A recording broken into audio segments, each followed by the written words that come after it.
Now, I have spent 5 years building this car to what it is today, and in that process, I have gone through multiple different renditions of how this car has looked. But there have been a few parts that I have kept exactly the same all the way through this process, and today I'm going to talk about them.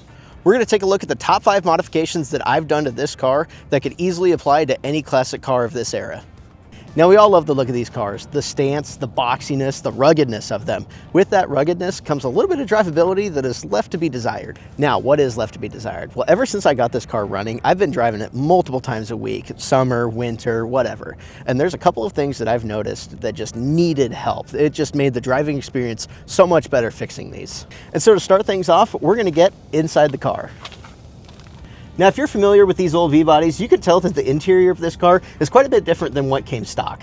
And while most of it, including the dash, the steering wheel, and the seats to a point, were done out of more aesthetic reasons, there is one part in here that I just had to do to the car. And again, if you know these cars, you can tell it right away. It is this floor shifter right here.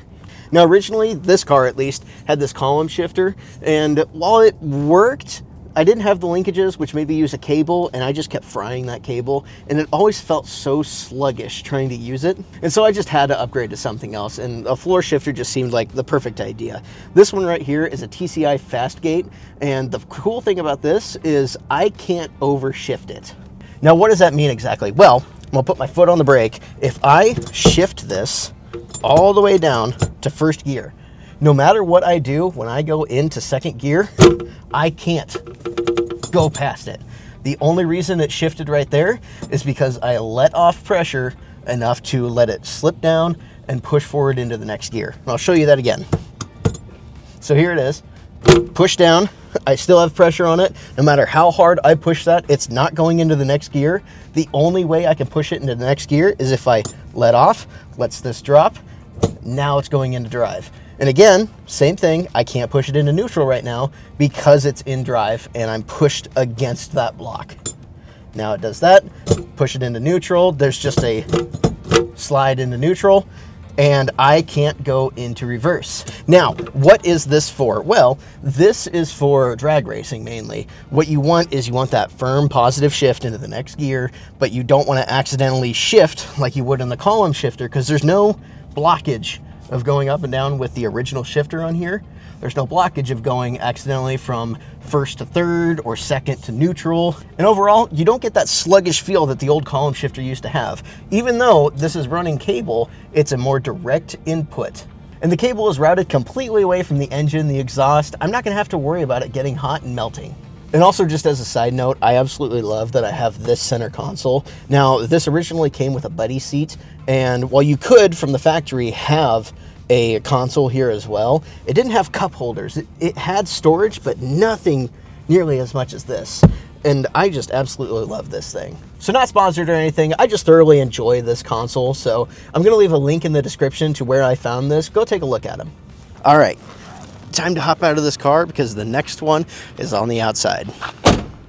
Now, this one might seem a little bit like a no-brainer because I feel like everyone changes this anyways, but my next favorite mod are the wheels on this thing. Now, when I got the car, it had 195s on the front and 255s in the rear. And while that gave it a really good classic look, I needed something that was actually going to keep traction with concrete, so I went with something a little bit wider. And that's how we get this. I have 255s on the front now and 295s in the rear.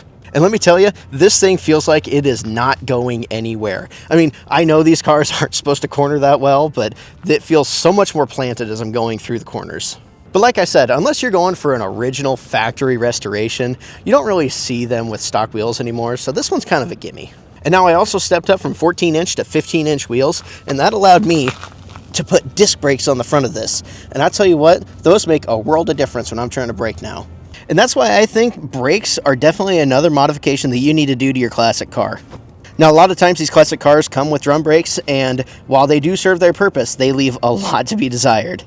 For one, drum brakes, they just don't perform that well when you're trying to do a lot of braking, such as on the track, or, you know, if you're trying to go on a drag strip. So being able to fit disc brakes on a 3,600-pound car makes the world of difference in the front, and I can't wait to get them on the rear. But now, let's get to one that is going to be very controversial. So if we pop the hood and we look underneath, we are going to see that that is fuel injection. Like I said, I know some people love this, I know some people hate this, so hear me out. Now you can go back and forth on whether EFI or carburetor is better. I know you can tune carburetors to work in basically any situation, but hear me out from my standpoint.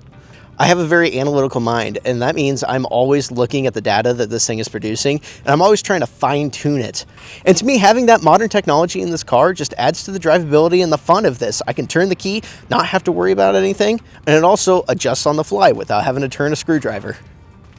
I know this one's probably going to get a lot of hate, especially being a classic car, so let me know what you think in the comments. I'm going to keep it EFI, but give me your best reason as to why I should switch back.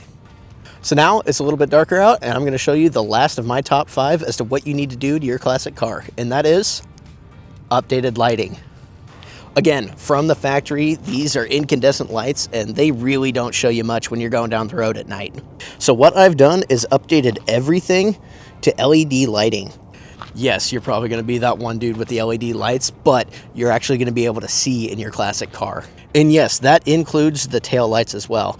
Now, these look a little weird, they're flashing, but these are solid LED tail lights, and these are so much brighter than what came on this from the factory. And to be honest, you might like the look of them, you might not, but being able to be seen at night, especially with a vehicle, an old vehicle that's valuable, you're going to want that because you don't want people hitting you. Now, just to go over a little bit of what I have, these are factory taillight housings that I have fitted with Digitail's LED taillights. And these personally look so good to me. These were one of the first modifications I did to this car, and I am so glad I did it. So that's it. That's my list of 5 modifications that I've done to my classic car that has just made the drivability of this car so much better. Now, I get there's other things like better engine, better transmission, more modern stuff, but let me know in the comments what you think would also be good for a classic car. And with that, I'm going to leave you off with the beautiful sight of this sunset and this car right here. All right, guys. Thanks for watching, and I'll catch you in the next video.